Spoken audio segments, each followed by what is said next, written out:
بسم الله الرحمن الرحيم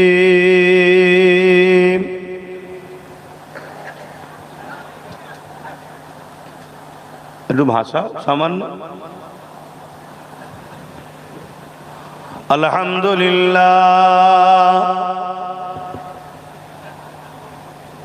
الحمد لله نحمده ونستعينه ونستغفره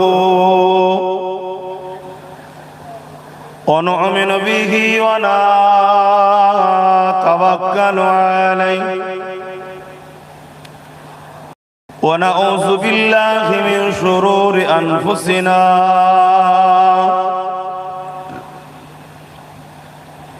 ومن سيئات أعمالنا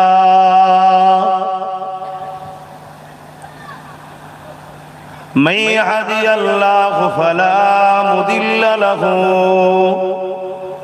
ومن يضلله فلا هادي له ونشهد أن لا إله إلا الله وحده لا شريك له ونشهد أن سيدنا وحبيبنا ومولانا محمدا عبده ورسوله أما بعد فيا أيها الحاضرون رحمكم الله قال الله تعالى في كلام المجيد والفرقان الحميد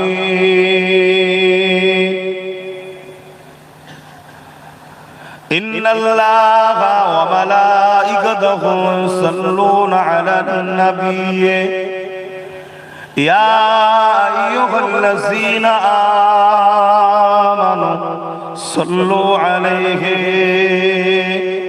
وسلموا تسليما اللهم صل على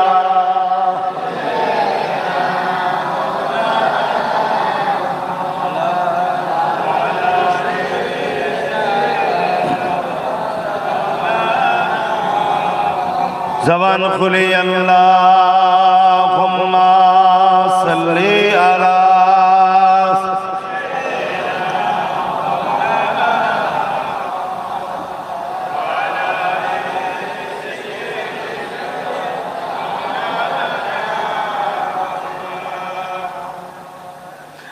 جہاں روضہ پاک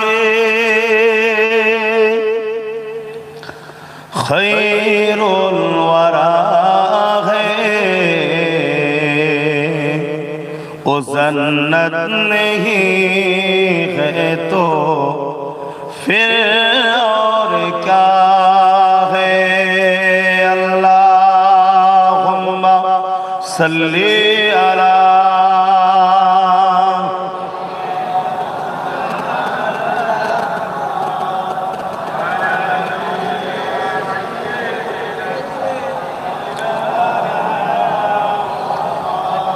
محمد کی عظمت کو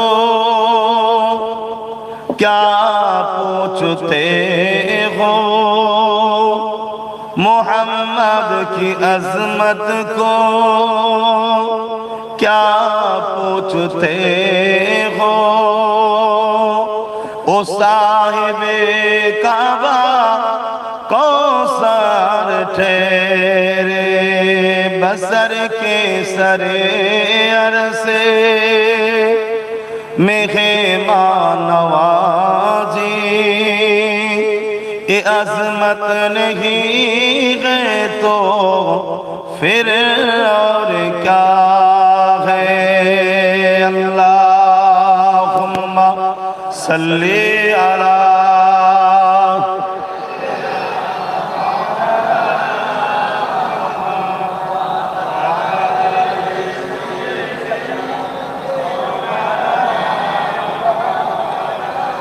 कलमे ला इलाहा इल्लल्लाह ला इलाहा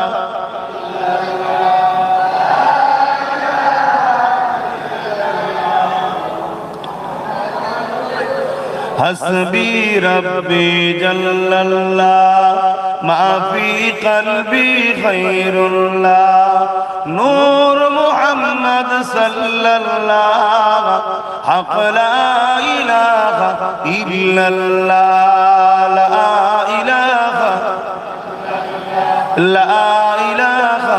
इल्लल्लाह ला इलाहा इल्लल्लाह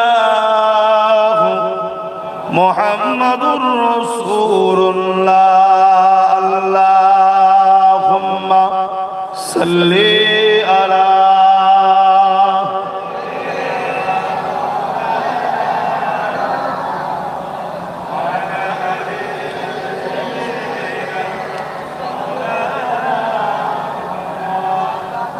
وقال الله تعالى في كلام المزيد والفرقان الحميد قل إن كنتم تحبون الله فاتبعوني يحببكم الله وأغفر لكم ذنوبكم والله غفور رحيم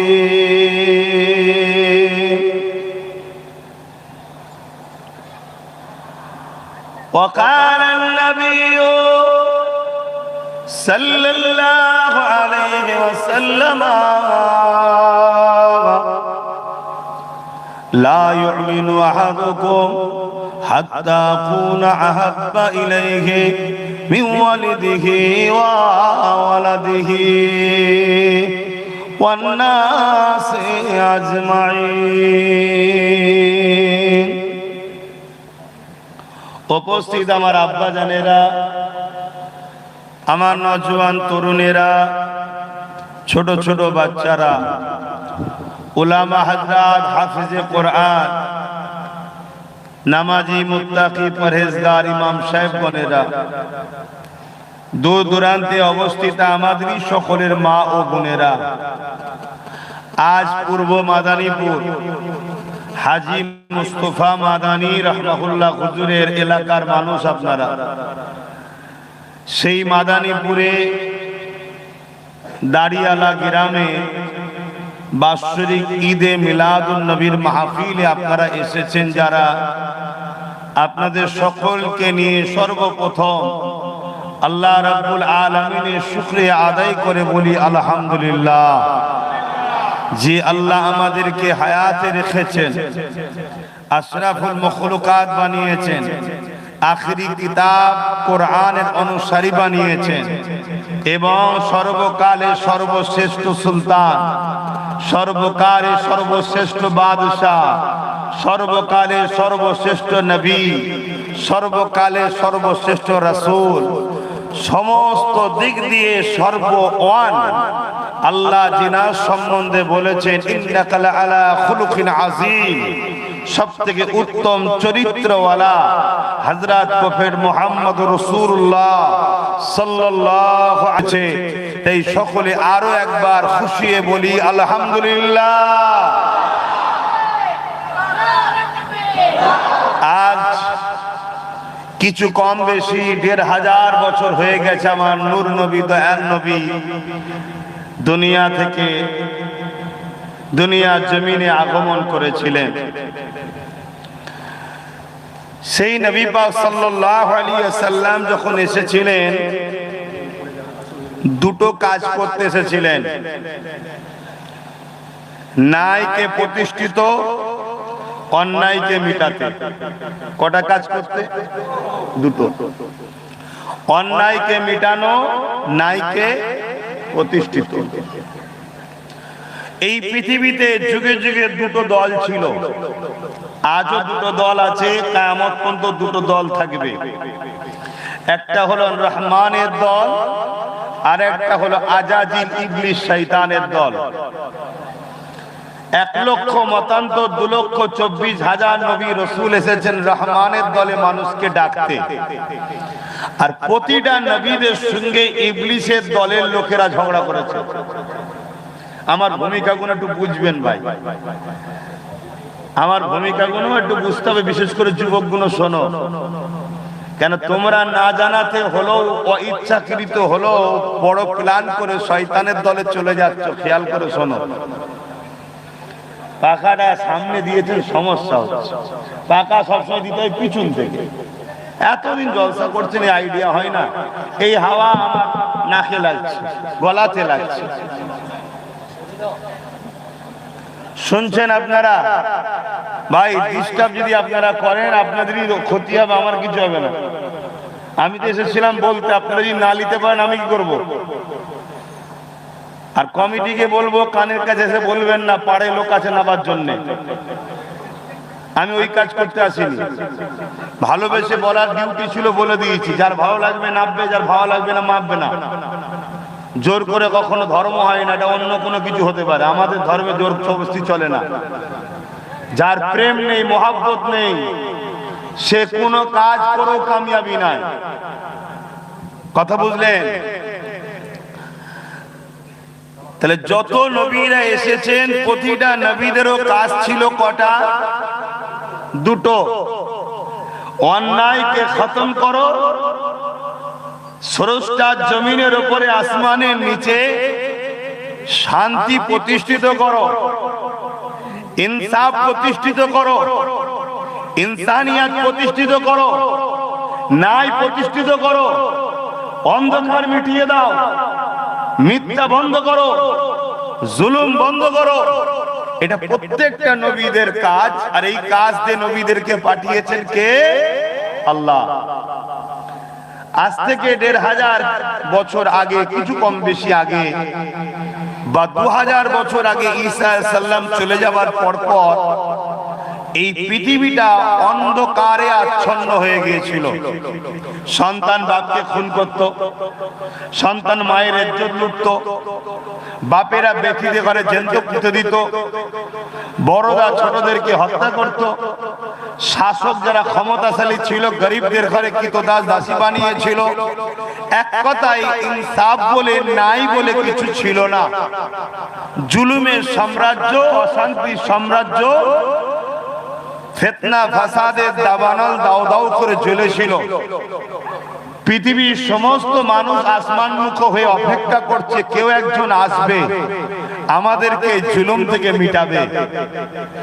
ঠিক এই অসভ্যতা, বর্বরতা, জিহালাত যুগকে, অন্ধকার যুগকে, অশিক্ষিত যুগকে, ধ্বংস পৃথিবীকে বাঁচাবার জন্য, কল্যাণ ও ন্যায়, সত্য, শান্তি, রবের দিকে ডাকার জন্য মহান স্রষ্টা রব্বুল আলামিনের পক্ষ থেকে 570 খ্রিস্টাব্দে 12 রবিউল আউয়ালে সোমবার শবে সাদেকের সময় দোনো জাহানের বাদশা, দোনো জাহানের সুলতান রাহমাতাল লিল আলামিনকে আল্লাহ পৃথিবীর মানুষের জন্য পাঠিয়েছিলেন। জোরে বলুন সুবহানাল্লাহ।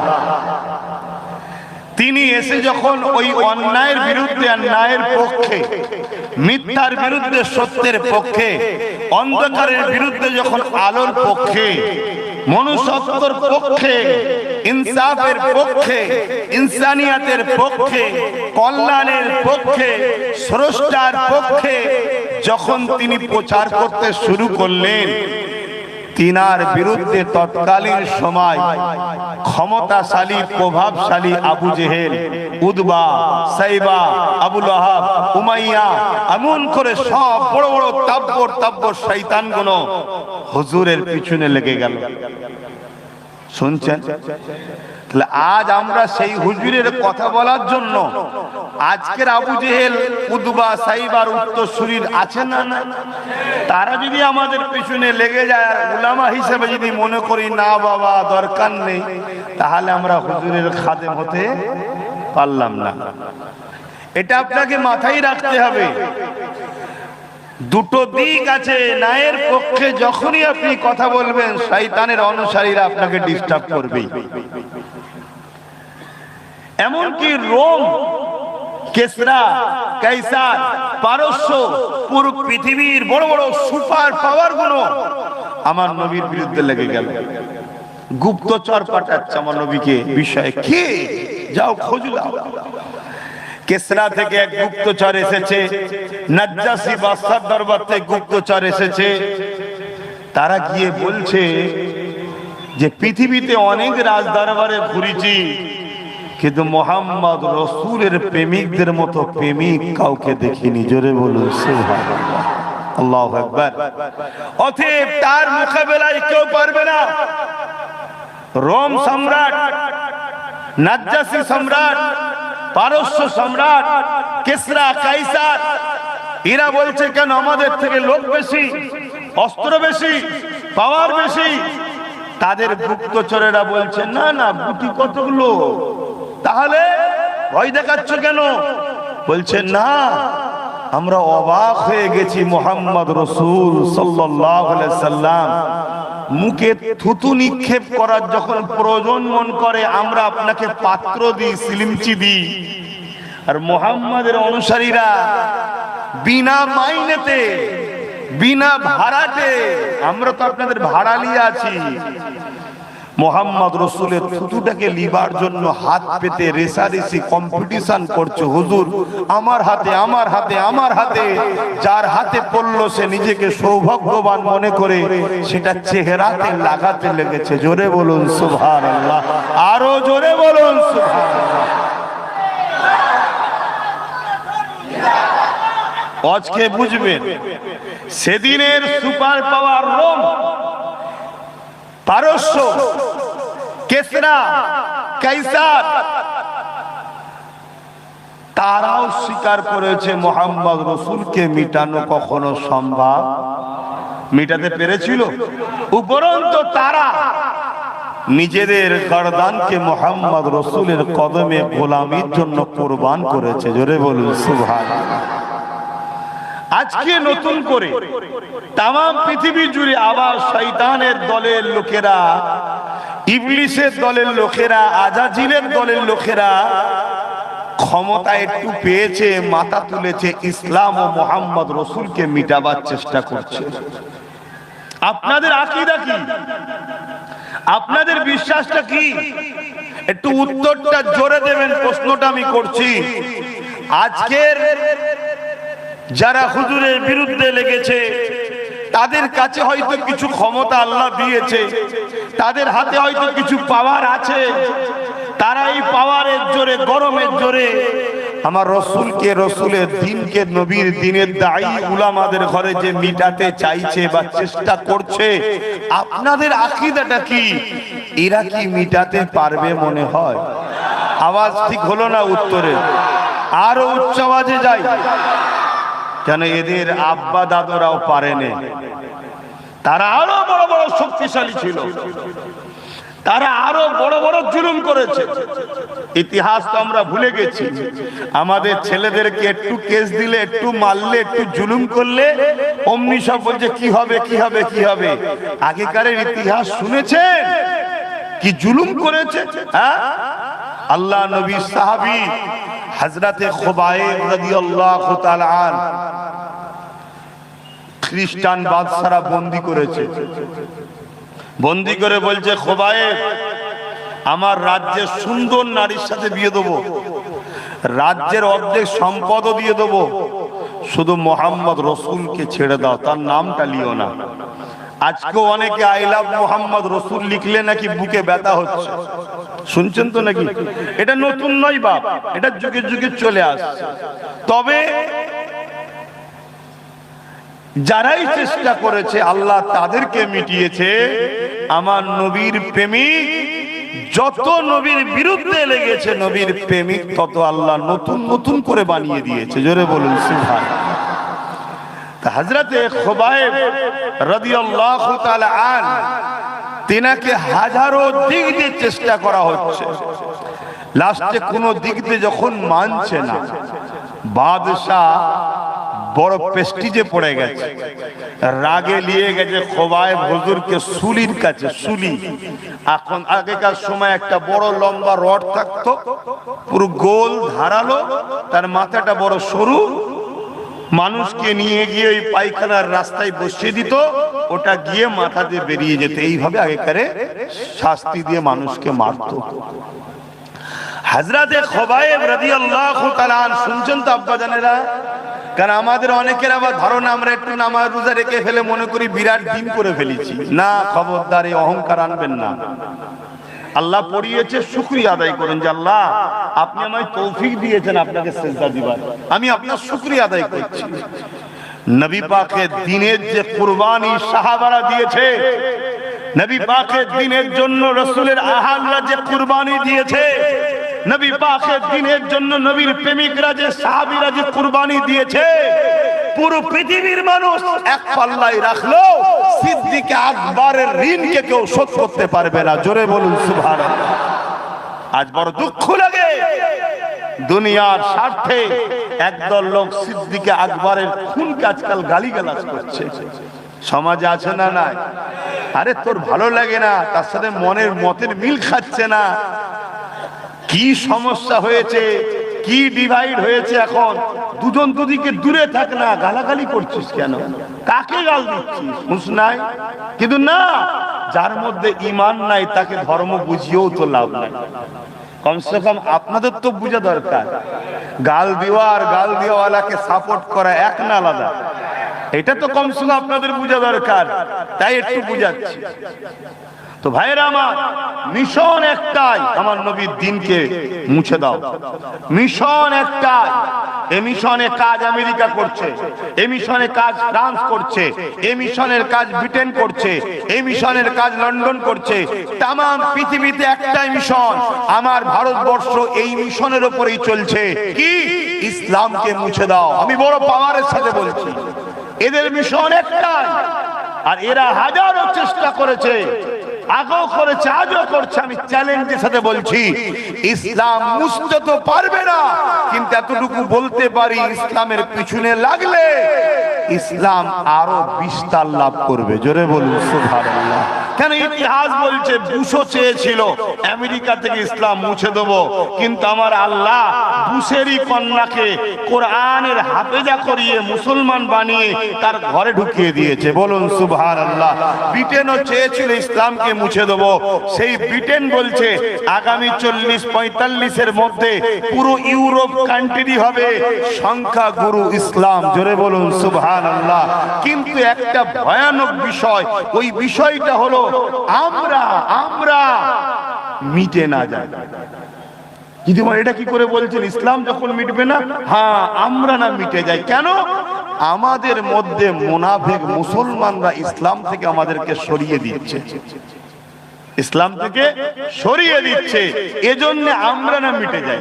যে জিনিসটা মিটার নয় তার সাথে যদি থাকি আমরাও মিটবো না, কিন্তু ইসলাম থেকে যদি সরিয়ে দেয়, খোলস রয়ে গেছে, লেবাস রয়ে গেছে, দাড়ি টুপি জুব্বা মসজিদ মাদ্রাসা আজান রোজা সব রয়ে গেছে, কিন্তু বেলাল কই, সিদ্দিক আকবর কই, ওমর ফারুক কই, উসমান গনি কই, মাওলা আলী কই, সাহাবাদের আদর্শ কই, গরিবের নওয়াজ কই? কি বুঝাতে পারছি? বুঝতে পারছেন তো? সেই যে ইসলামের উপরে টান, সেই যে ইসলামের উপরে দরদ, যে দুনিয়ায় চলতে গেলে কারবার করব, ব্যবসা করব, লেনদেন করব, রাজনীতি করব, সব করব, কিন্তু যখন ইসলামের ব্যাপার আসবে তখন আর তোমার সাথে নয়, তখন আমি ইসলামের সাথে। এই আদর্শ আমাদের আছে এখন? তাহলে কত আমাদেরকে দূরে ছড়াচ্ছে, কথা মাথায় ঢুকছে। এই জন্য বললাম আমরা না ধ্বংস হয়ে যাই। তো আলোচনার দিকে যাচ্ছি, সময় হলে বলবো। খুব মন দিয়ে শুনবেন, আমার যদি পক্ষেও থাকেন তাও শুনুন, আর যদি আমার সম্বন্ধে ভুল শুনে থাকেন, আজ যখন গ্রামে এসেছি কাছে না আসতে পারলো, একটু দূর থেকে মাইকের আওয়াজও মন দিয়ে শোনেন। আজ আমার আলোচনা আপনাকে আখিরাতের কল্যাণের রাস্তা দেখাতে পারে যদি নসিব বলা হয়। একটু মন দিয়ে শুনবেন। মানা না মানা সব পূর্ণ নিজের কাজ। তাহলে হযরতে খোবায়েব হুজুরকে সুলির কাছে নিয়ে যে বলছে, খোবায়েব একটা শেষ চুক্তি তোমার সঙ্গে হবে, এই সুলিতে তোমায় চাপানো হবে। তোমার সাথী ভাইদেরকে, সাথে যারা ছিল অলরেডি শহীদ করে দিয়েছে অন্য সাহাবা ভাইদের, তোমাকে এবারে দেয়া হবে। তুমি যদি চাও পরিবারের কাছে যেতে, মরণের সময় পরিবারের কথা স্মরণ করানো মানে কি, যেটা আরো দিল টানে। বাচ্চাদের কাছে যেতে কি, বাপ মা বাচ্চার কথা মনে পড়লে ছটফট করবে না, করবে না? আর মরণের সময় পরিবারের কাছে, বাচ্চার কাছে তুমি যেতে পারো একটা চুক্তিতে। কি চুক্তি? মোহাম্মদ রসুলকে তোমার জায়গায় এনে দিতে হবে। বলুন নাউজুবিল্লাহ। শুনছেন? আজকে সিস্টেমটা একটু আলাদা। তোমাকে নেতা বানানো হবে, তোমাকে এমপি বানানো হবে, তোমাকে এমএলএ বানানো হবে একটা চুক্তিতে। সূরাতে সকলে মুসলমান থাকবে, দিনের উপরে যখন আঘাত করব তুমি ওদের পক্ষে নয় আমাদের পক্ষেই থাকবে। শুনছেন তো নাকি? আজকে এই চুক্তি হচ্ছে না, হয়নি? কিন্তু আজকের আমাদের মুসলিম ভাইরা সামান্য পদের জন্য বিক্রি হয়ে যাচ্ছে, সেই কাজে স্বীকার করে নিচ্ছে, তাদের কাছে চলে যাচ্ছে। কিন্তু আমার নবী সাহাবী হযরতে খুবাইব রাদিয়াল্লাহু তাআলা আন কি বলেছেন?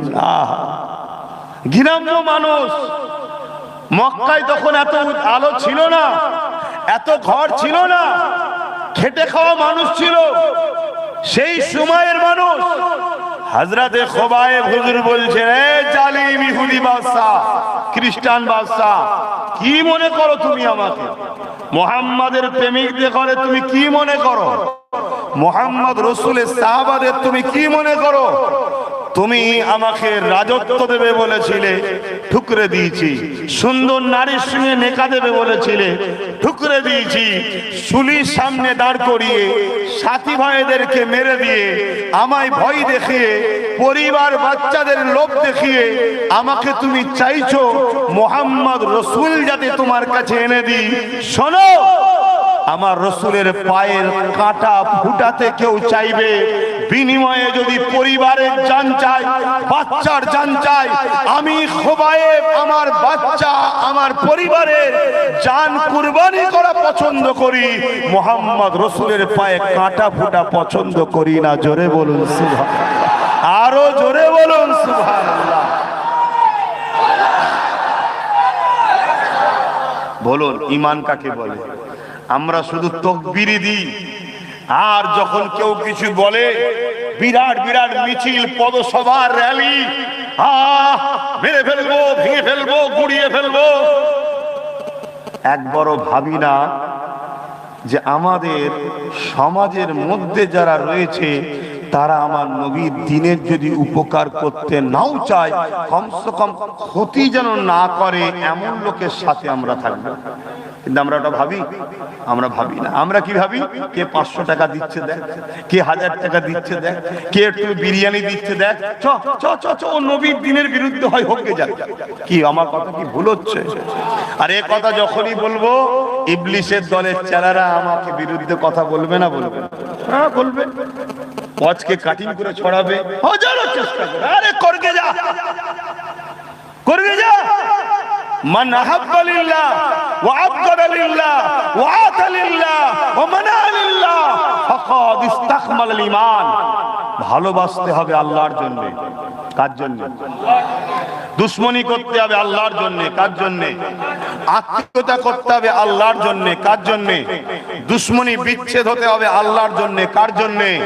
সেই তো প্রকৃত ঈমানের মজা পায়, সেই তো ঈমানদার। শুনছেন না? শোনেন না? তাহলে আমি লড়াই আল্লাহর জন্য করছি, আমি লড়াই দিনের জন্য করছি, রাসূলের জন্য করছি। আমি কাউকে আত্মীয়তা করছি আল্লাহ দিনের জন্য, নবীর জন্য। এতে আমার পিছনে কে কি করছে ও দেখার সময় আমার দরকার আছে না। কিন্তু আপনারা আমার ভালোবাসার মানুষ, আপনাদের কিন্তু সজাগ করানো দরকার আছে না? না, তাই সজাগ করছি। কি মহব্বত করেছে আল্লাহ নবী, নবী, দয়া নবী নামের মেসেজটা চতুর্দিকে ছড়িয়ে গেল। মক্কার বুকে একটা ব্যক্তি এসেছে যাকে এত সুন্দর দেখতে যে এক নজর দেখে নিয়েছে সে মুহাম্মদ রাসূলুল্লাহর দিবানা হয়ে গেছে। শুধু চেহারা সুন্দর নয়, আখলাকও সুন্দর। আখলাক শুধু সুন্দর নয়, কথাবার্তাও সুন্দর। শুধু কথাবার্তা সুন্দর নয়, উঠা বসা চাল চলন যেটাই বলে সবটাই সুন্দর। এত সুন্দর হতে পারে কেউ কল্পনা করতে পারেনি। এই মেসেজটা মক্কার জমিনে একটা গোলামের কানে চলে গেল। ওই গোলামটা হাবশী দেশের মানুষ ছিল। বিক্রি হতে হতে হতে হতে মক্কার বাজারে তাকে তোলা হলো। মক্কার বাজারেতে এমন করে উমাইয়া নামে একজন নেতা সরদার ওই গোলামটাকে খরিদ করে নিল। তাকে ঘরে নিয়ে যে তার উপরে অমানবিক অত্যাচার করতে লাগলো, তাকে জুলুম করতে লাগলো, এই গোলামের উপরে দুর্ব্যবহার করতে লাগলো। এই গোলাম চোখের পানি ফেলে আর মনে মনে মনে মনে বলে, আমাদের কি কোনোদিন নাজাত বলে কিছু হবে না, আমাদের কি কোনোদিন রেহাই বলে কিছু হবে না। ঠিক এমন সময় ওই গোলামের কানে আওয়াজ এসে গেল, একজন ব্যক্তি মক্কা জমিনে ঘোষণা দিয়েছে, মানুষ কখনো মানুষের দাসী হবে না।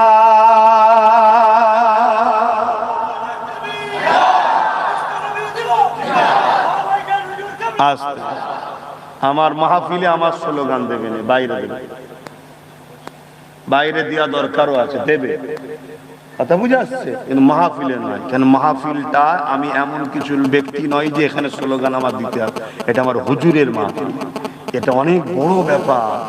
আমরা এটাকে ছোট করে দেখি, এটা কত বড় ব্যাপার জানো? আজকে যতজন বসেছেন সববার ছোট ছোট গুনাহ মাফ হয়ে যাবে। বলুন সুবহানাল্লাহ। একদম পারফেক্ট কথা বলছি। যতজন বসেছেন প্রত্যেকের যত ছোট গুনাহ আছে আজকে এই মাহফিলের খাতিরে আল্লাহ সব মাফ করে দেবে। বলুন সুবহানাল্লাহ। এটা কি ছোট জিনিস তাহলে? এবারে যেটা বড় গুনাহ বলা হয় কাবিরা গুনাহ, ওটা তো তওবা ইস্তেগফার ছাড়া মাফ হয় না, কথা বুঝে আসছে। এবং কাবিরা গুনাহ মাফ হওয়ার আরেকটা পন্থা হলো নবীর প্রেমে মাফ হয়। জোরে বলুন সুবহানাল্লাহ। আর যেটা শিরক, শিরকের গুনাহ কলেমায়ে রদ্দ কুফর না পড়লে মাফ। আর শিরক যদি গোপনে করে তাহলে গোপনে কলেমা ইস্তেগফার পড়লে মাফ হয়ে যাবে। আর শিরক যদি প্রকাশ্য করে, শুনছেন তো নাকি? শিরক যদি প্রকাশ্য করে, প্রকাশ্য কলেমায়ে রদ্দ কুফর পড়তে হবে। শুনছেন তো ভাই? তা নাহলে মাফ হয় না। আসেন আমি আমার আলোচনার দিকে যাচ্ছি। এই গোলামের কানে যখন খবরটা চলে গেল, হাবশী দেশের এই কালো যুবকটা তিনি বড় ইন্তজারে রয়েছে, কবে তিনি আমাকে বিপদে মুক্তি দেবেন। কিন্তু আর তয় সচ্ছে না, ধৈর্য আর রাখতে পারছে না। একদিন গোপনে গোপনে গোপনে গোপনে আল্লাহ নবী নূহ নবী দয়া নবীর কাছে চলে গেলে। নবী পাকের কাছে গিয়ে ঈমানের কলেমা পড়ে নবী পাকের কদমে গোলামীর নাম লিখিয়ে দিলে। এ না জওয়ানেরা, তরুণেরা, বাপেরা, এই সময়েতে দেখা যায় এই খবরটা গোপন করে রেখে দিয়েছিল। হঠাৎ করে একদিন তার দুনিয়ায় যে খরিদ করেছিল উমাইয়ার কানে খবরটা চলে গেল। ওই উমাইয়া সেই যুবককে ডাক দিয়ে বলতে লেগেছে, এ যুবক, তোমাকে আমি মক্কার বাজার থেকে খরিদ করেছি, আমি তোমাকে কিনে নিয়ে এসেছি। শুনলাম নাকি তুমি মুহাম্মদ রাসূলের কাছে বায়াত হয়েছো, মুহাম্মদ রাসূলের কাছে চলে গেছো, মুহাম্মদ রাসূলের দিকে চলে গেছো, মুহাম্মদ রাসূলকে নবী বলে আল্লাহকে আল্লাহ বলে নাকি মেনে নিয়েছো। ওই সময় গোলাম চিন্তা করতে লেগেছে, যদি আমি সত্য কথা বলি এই জালিমরা আমাকে জানে মেরে দেবে, আর যদি আমি মিথ্যা কথা বলি, মুহাম্মদ রাসূল বলেছে মিথ্যা বললে স্রষ্টা খুশি হয় না, তাহলে আমি আমার স্রষ্টাকে নারাজ করে দিলাম। আমি আমার জীবন দিয়া পছন্দ করি, আমার স্রষ্টাকে নারাজ করতে চাই না। ভাবো, আর আজকে আমরা ইয়ারকি করে করে মিথ্যা বলছি। কি গো, বলা ভুল হলো? ইয়ারকি করে করে মিথ্যা বলছি। হ্যাঁ, কাউকে যখন তর্কে যুদ্ধে বাস্তবে কোনো দিক দিয়ে হারাতে পারি না, তখন তাকে ইয়ার কি করে করে তাকে মিথ্যা তার বিরুদ্ধে বলছি, তার চরিত্রে আঘাত দিয়ে তাকে মিথ্যাভাবে তাকে অপমান করার চেষ্টা করছি, তাকে বিভিন্ন মিথ্যা ইলজাম দিয়ে তাকে অপমান করতে চাইছি। এগুলো আমাদের সমাজে হয় না, হয় না? কোনোভাবে যখন দমন করতে পারি না, কত মানুষকে মিথ্যা কেস পর্যন্ত আমরা দিয়ে দিচ্ছি। আমি মুসলমানদের কথা বলছি, এরা মুসলমান আছে না? তো এই মুসলমান কি মুমিন? এই জন্যই বলছি মন দিয়ে ওয়াজগুলো শোনেন, মানা না মানা সবটা তো আপনার নিজের ব্যাপার, শুনে লিখতে লিখতে অসুবিধে কি আছে? কিন্তু না, এখন শোনাতেও চাইছে না, আর কেউ শোনাতে চাইলে বলছেন না বলাও যাবে না। কেন? ভয় খাচ্ছে যদি মানুষ জেগে যায়। যদি মানুষ জেগে যায় সত্যের উপরে, তাহলে ফেরাউনের সাম্রাজ্য, নমরুদের সাম্রাজ্য, অত্যাচারের যেভাবে মিটে গেছে আবার হয়তো মিটে যেতে পারে। কত শুনছেন তো নাকি? এত কলজে ভয় কেন? এত কলজেতে ভয় কিসে?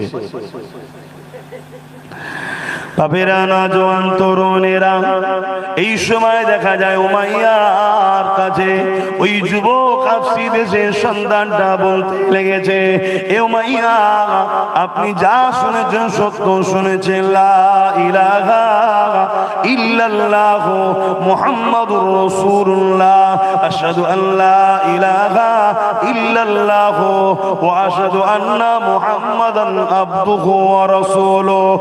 উমাইয়ার লাল হয়ে গেল। এ আফসি দেশের যুবক, আমি তোমাকে অর্থ দিয়ে খরিদ করে নিয়ে এসেছে, আমি তোমাকে অর্থ দিয়ে কিনেছি, তুমি আবার গোলাম, আমি তোমার উপরে জুলুম করে করে করে তোমাকে জানে মেরে দিতেও পারি, কোনো বিচার হবে না। যেমন আজকের দিনে জানে মেরে দিলেও বিচার হয়। কথা বলছো না? কার হয়েছে বলুন বিচার? একটু বিচার হয়নি, অত ডেলি খুন হচ্ছে।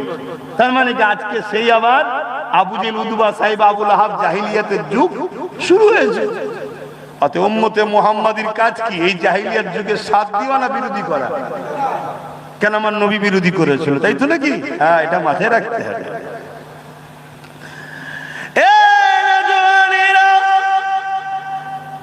ওই হাফসি দেশের যুবকটা উমাইয়ার মুখে কথা শোনার পরও একটাই কথা বলতে লেগেছে, উমাইয়া, তুমি যদি আমার উপরে জুলুম করতে পারো, কেননা তুমি আমাকে খরিদ করেছো, আর আমার স্রষ্টা আমাকে বড় পরীক্ষা নিতেছে।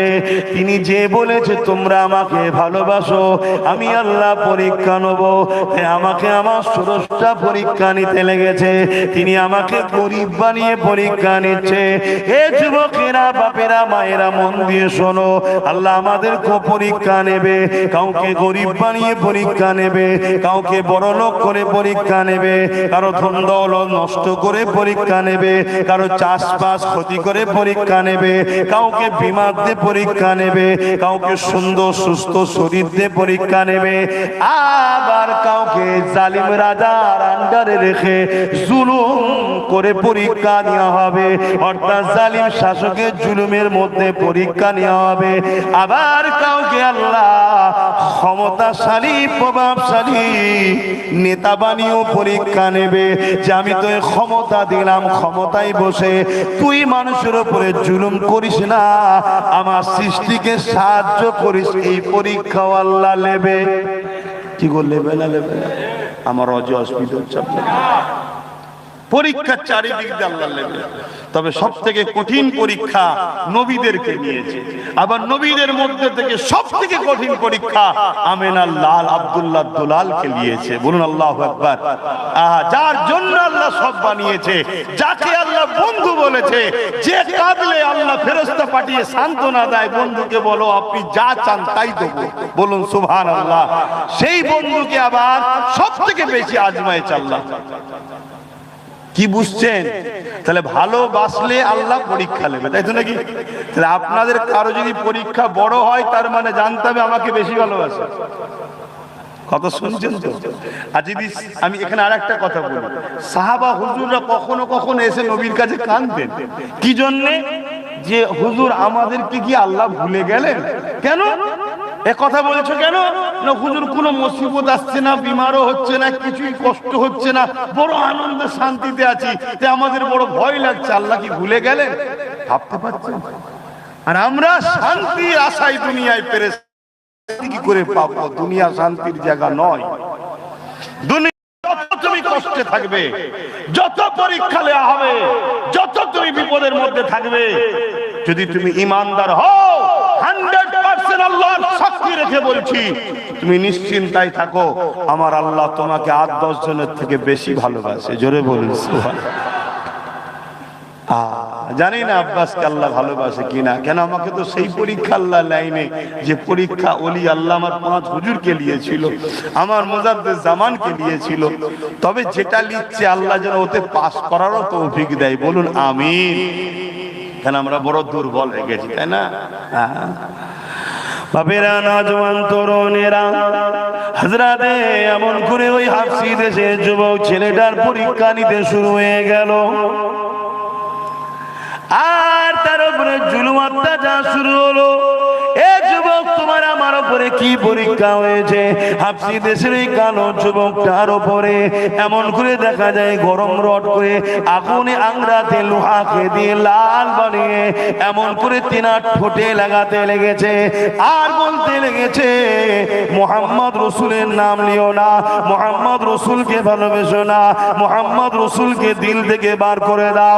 আজ আমার দেশে কেউ যদি মনে করে ব্যানারে মুহাম্মদ রসুলকে ভালোবাসা লিখলে তুমি জেলের মধ্যে বন্দি করে দিয়ে কামিয়াবি হবে, না না না, আমরা ব্যানারে ধর্মের মানুষে নয়, আমরা কোনো ফটো ধর্মের মানুষে নয়, আমরা কোনো ভাষ্যকারের ধর্মের মানুষ নয়, আমরা হলাম এই জায়গাতে মহব্বত করার মানুষ।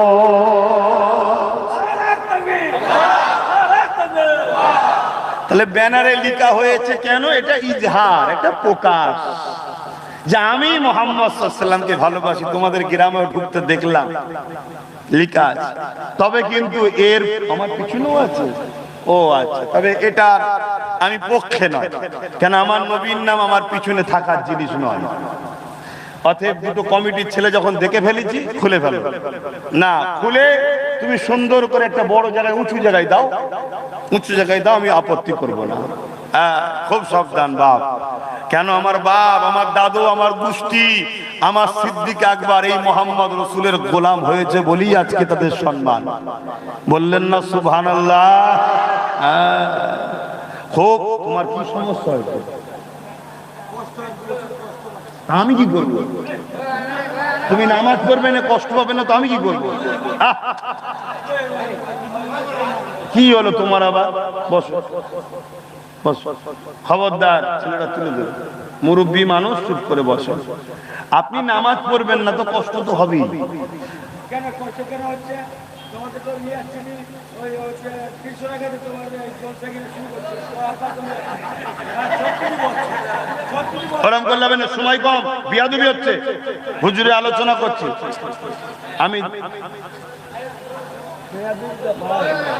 যাও বসেন বসেন। আবার তুমি এই যে করছো, কেউ রেকর্ড করে ছাড়বে, হুজুরের জলসা ঝগড়া করছিলেন, কথা বুঝছেন না? বুঝছেন না? এই লোক ঝগড়া করছে না, এটা মুরব্বী মানুষ, চেনা পরিচিত লোক, বয়স হয়েছে, কিছু হয়তো সমস্যা কষ্টের মধ্যে আছে, কিন্তু তোমার কষ্ট দূর হয়ে যাবে।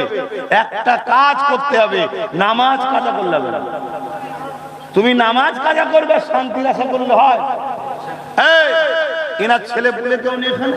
কে কারা?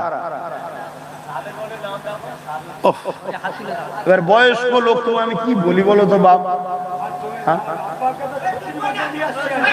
মুরব্বীরা দুজনে এসে ওনাকে তো ওখানে বসতে বললাম, ওখানে বসে যাও, ওখানে গিয়ে চেয়ারে বসো। কি সমস্যা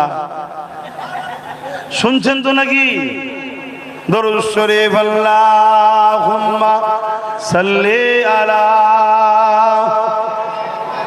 হ্যাঁ ওখানে বসেন, ওখানে বসেন, হ্যাঁ বসেন।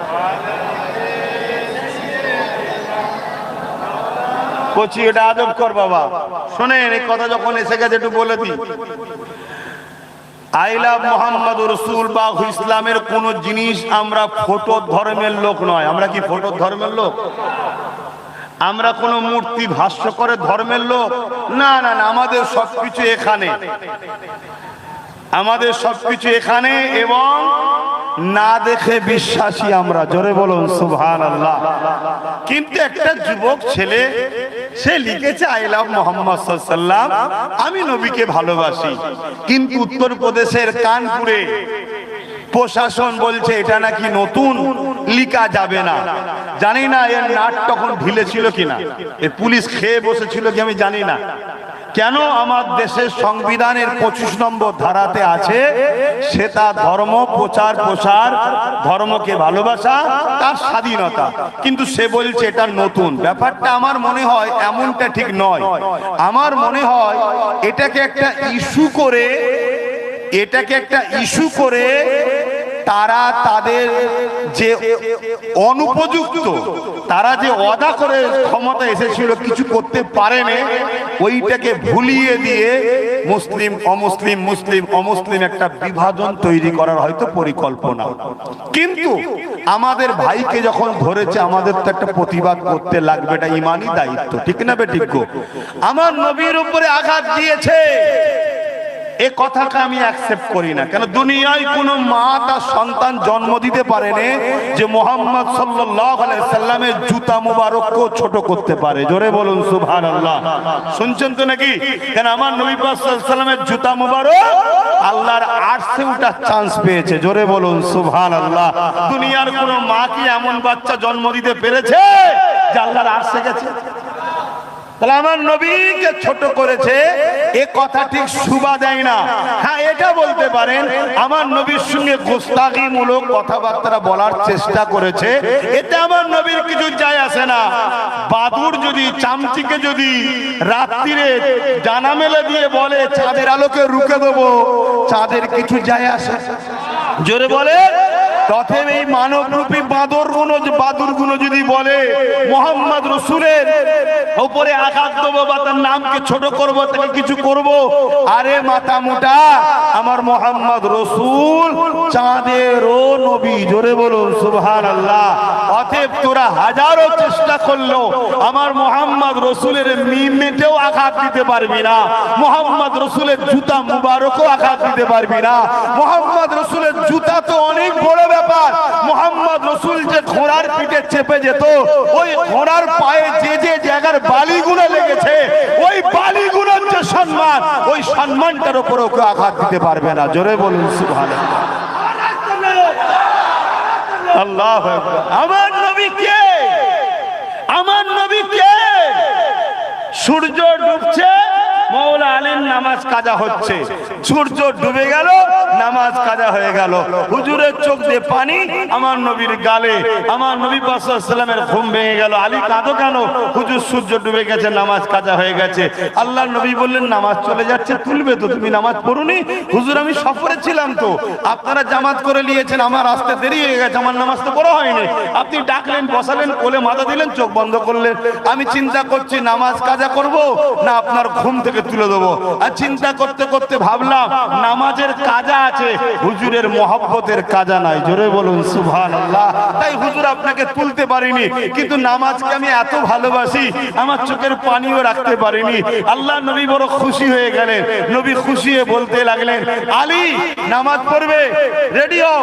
হুজুর আমি কাজা পড়বো না। আরে আলী ওয়াক্তে নামাজ পড়বে, রেডি হও, তৈরি হও। হযরত আলী রেডি হলেন। আল্লাহ নবী ইশারা করলেন সূর্য ওঠো। সূর্য উঠতে শুরু করলেন, আসরের ওয়াক্ত ফিরে আসলো, মাওলা আলী নামাজ পড়লেন। জোরে বলুন সুবহানাল্লাহ।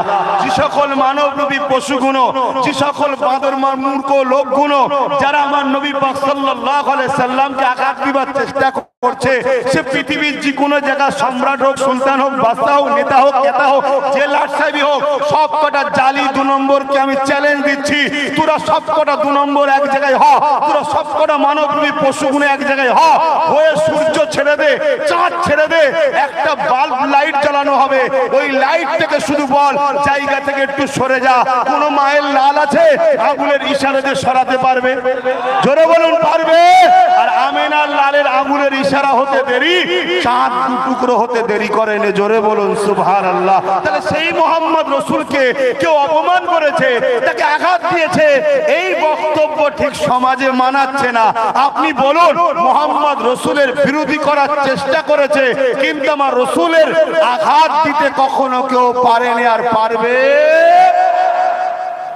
অতএব আমার ভাই সে লিখেছিল, তার ভালো লেগেছে, কিন্তু আমরা ওই লেখালেখির পক্ষে ধর্ম নয়, শুনছেন তো নাকি? কিন্তু কেউ যদি একটা ব্যানার তৈরি করে জলসার পিছনে মারে, ওটা তো অন্যায়ও নয়। অন্যায় কি?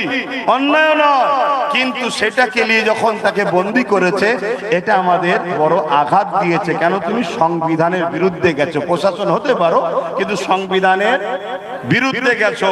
তোমার মধ্যে মুহাম্মদ সাল্লাল্লাহু আলাইহি ওয়াসাল্লামের নামের উপরে আক্রোশ আছে, ক্ষোভ আছে, তাই তোমার ঘৃণা মানে রাগটা হয়েছে। তাই আমরা আন্দোলন জানাচ্ছি, আপনারাও জানাচ্ছেন, জানাবেন, কিন্তু আপনাদেরকে একটা হুঁশিয়ারি দেবো, সজাগ করব। সেটা হলো এটাই, আমরাও যেন ওই কানপুরের পুলিশের মতো না হয়ে যায়। আমরা ভালোবাসা দেখাতে গিয়ে ব্যানার টাঙিয়ে দিলে, ঝড় এলো, পানি হলো, রশিটা ছিঁড়ে গিয়ে ব্যানার এক জায়গায় পড়ে আছে, তোমার খেয়ালই নেই। কাল রাস্তায় মানুষ যাচ্ছে, অপমান হবে, নামের উপরে পা পড়ে। আমি জানি আমার নবীর কিছু যায় আসে না, কিন্তু তুমি গোস্তাকে রসুল হবে, তোমার ঈমান চলে যেতে পারে। কারণ আমরা দেখেছি অনেক সময় প্রয়োজনে বিভিন্ন জায়গায় ইস্তেঞ্জা করতে বসে ট্রেন দিয়ে পানি যাচ্ছে, বা সেখানে কাগজ পড়ে আছে, বিভিন্ন নেতা নেত্রীর ছবি পড়ে আছে, নাম পড়ে আছে, বা আপনি গেঞ্জি তৈরি করলেন, সেই গেঞ্জিতে আমার নবীর নাম লিখলেন, ওই গেঞ্জিটা পাক কাপড় না পাক কাপড় একসাথে ধুচ্ছেন, আমার নবীর নামকে কোথায় দিচ্ছেন? বা আপনি স্টিকার তৈরি করে দেয়ালে লাগালেন, ওই স্টিকারটা 2 দিন পর ছিঁড়ে চলে গেল, রাস্তায় পড়ে গেল। এটা কিন্তু আপনিও খুব একটা যে গোস্তাকে রসুল কম তা নয়। অতএব একটা ব্যানার করলেন, প্রতিবাদ সভা হলো, গুছিয়ে রেখে দিলেন, তাজিম করে, বা এক জায়গায় কবরস্থানের এক ধারে মাটি খনন করে সেটাকে আদবের সাথে মাটিতে দিলেন, মিটে গেল। এটা আমার হুজুরের নাম, যে নাম আমার নবীর আসার আগে কারো ছিল না পৃথিবীতে। এ নাম আল্লাহ জান্নাতে যত্ন করে রেখেছিল তার বন্ধুর জন্য। জোরে বলুন সুবহানাল্লাহ। মনে থাকবে তো নাকি? তাহলে আমি কি এই প্রতিবাদটার বিরুদ্ধে নাকি? না, আমিও প্রতিবাদ করছি, কিন্তু বাপ সিস্টেমকে ব্রেক করলে হবে না। মোটরসাইকেলের সামনে দেখছি স্টিকার, কেন? কেউ তার একটা কিছু স্টিকার দিয়েছে বলে আপনাকে দিতে হবে? আপনি তাকে টালি করছেন কেন? আপনি তো শ্রেষ্ঠ, আপনাকে দুনিয়া ফলো করে, আপনি অন্যকে ফলো করতে শুরু করলেন কেন? আপনি ওই স্টিকারের উপরে টায়ারকে মুছছেন যে কাপড়ে, সেই কাপড়ে আবার হুজুরের নামের উপরে মুছছেন। আপনার ওই কাপড় নাপাক আছে। আপনি ভাবছেন একটা নাম, একটা ফটো, আপনি তো এই জায়গাতেই শেষ হয়ে গেলেন। এটা বিয়াদব, আর বিয়াদবের উপরে কখনো আল্লাহর রহমত হয় না, হয় না, হয় না। তাই অনুরোধ করব, ব্যানার যারা টানিয়েছেন, এই ব্যানার থাকুক, আমার আপত্তি নাই, কিন্তু এই ব্যানারকে রোজ ফলো করা প্রত্যেকটা ইমানদারের দায়িত্ব। যদি কোনোদিন নষ্ট হয়, ছিঁড়ে যাচ্ছে দেখছেন, আদবের সাথে খুলে নিয়ে সঙ্গে সঙ্গে তাকে হয় ইট জড়িয়ে এমন জায়গায় পানিতে নিক্ষেপ করেন যাতে কারো বেয়াদবি না করতে পারে, বা মাটি খুঁড়ে এমন করে সেটা মাটি চাপা দিয়ে দেন যাতে বেয়াদবি না করতে পারে। কি ওই কথাটা বলা কি আমি অন্যায় করলাম? এটা আপনাদের বাঁচাবার স্বার্থে বললাম।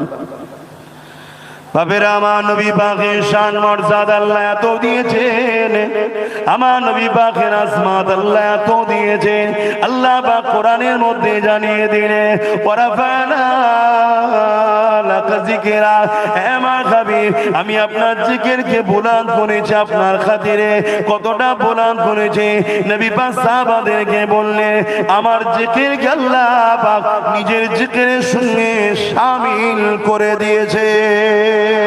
কেউ যদি আমার জিকির করে আল্লাহ পাক ফেরেশতাকে বলবে খাতায় লিখে দাও সে আমি আল্লাহ আমারই জিকির করেছে। এ যুবকেরা, তরুণেরা, বাপেরা, ইমাম বুখারী বলতে লেগেছে আমার আল্লাহ পাক শিউলার উপরে দে এমন করে একটা মজলিস কায়েম করে, ওই মজলিসে ফেরেশতাদেরকে আল্লাহ দাওয়াত দেয়। ওই মজলিসে আল্লাহ একটা মেম্বার তৈরি করে। কেমন মেম্বার? আল্লাহ যেমন সব থেকে বড়, তিনার মেম্বারটাও সব থেকে বড়।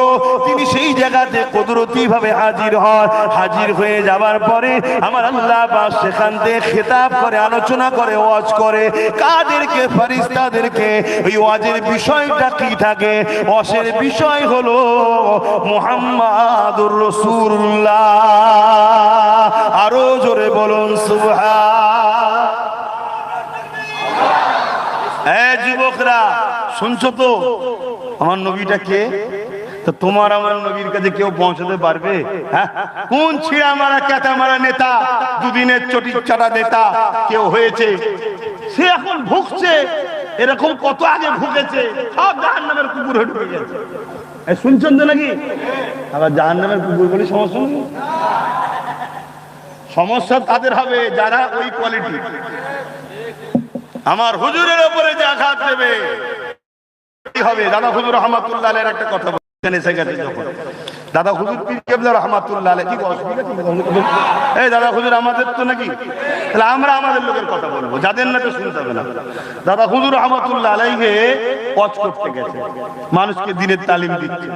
খুব বিস্তার নতুন নতুন, আগের সময় খুব বিশ ছিল তো একটা দুটো, আর জলসায় বসে বসে একজন একটু পাকাম করছে, ইয়ার কি করছে, হাসছে, কত বলেন বদমাইশি করছে। দাদা হুজুর রহমাতুল্লাহ আলাইহি তিনার মুরিদদেরকে বলেছে, আর সে মুরিদ তো আর আপনাদের মতো নয়, সে মুরিদ তখন আপনাদের মতো নয়। এখন তো মুরিদ কি খারাপ লাগবে নাকি বলবো?